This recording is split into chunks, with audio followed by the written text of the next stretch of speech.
must remain vigilant at all times against modern threats to the sovereignty and territorial integrity of our nation, as well as public order, peace, and security. In this digital era, characterized by transformative innovations, including artificial intelligence, it has never been easier to inform, educate, and entertain the people. At the same time, it has never been easier to misinform, mislead, disinform, incite, and alarm the public. Criminals and subversive elements who infiltrate and hijack peaceful protests are a threat both to legitimate protesters and to the public. Incidences of violent criminality in the name of protests threaten the safety of innocent people, public assets, private property, and the social order. The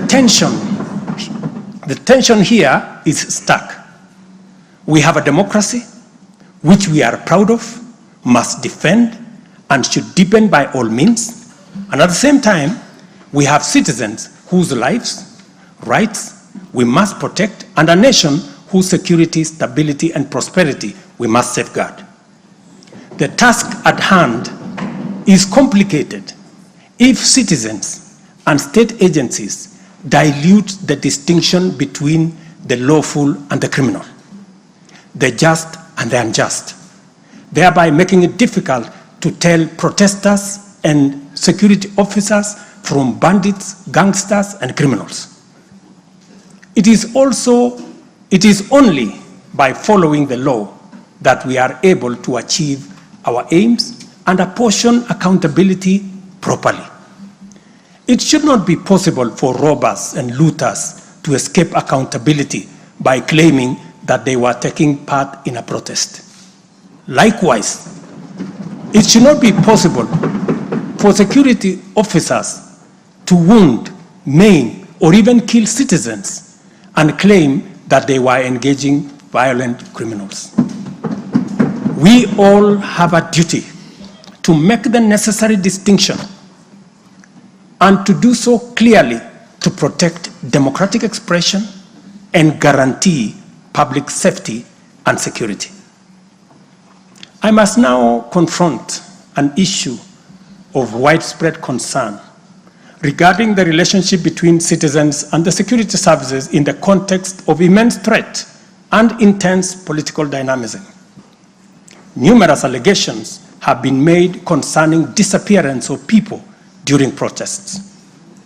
A number of these cases have been resolved, while others have been uncovered as fake news, undermining efforts to find genuine cases of missing persons.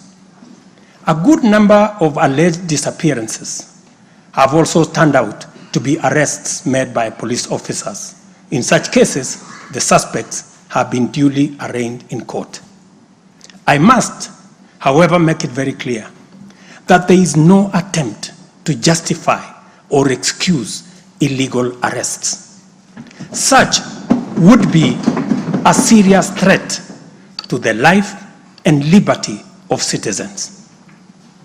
I condemn any excessive or extrajudicial action which puts the life and liberty of any person at risk, including disappearances and threats to life.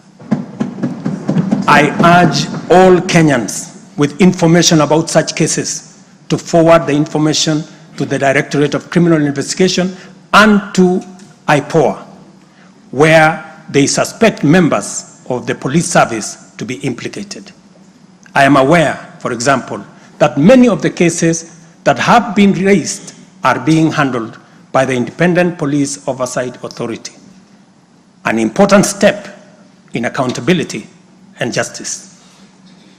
Many citizens, as well as various organizations representing and championing women's rights and welfare, have expressed concern about gender-based violence and the increasing cases of killings of female victims by male criminals motivated by primitive expressions of gender-based brutality and impunity.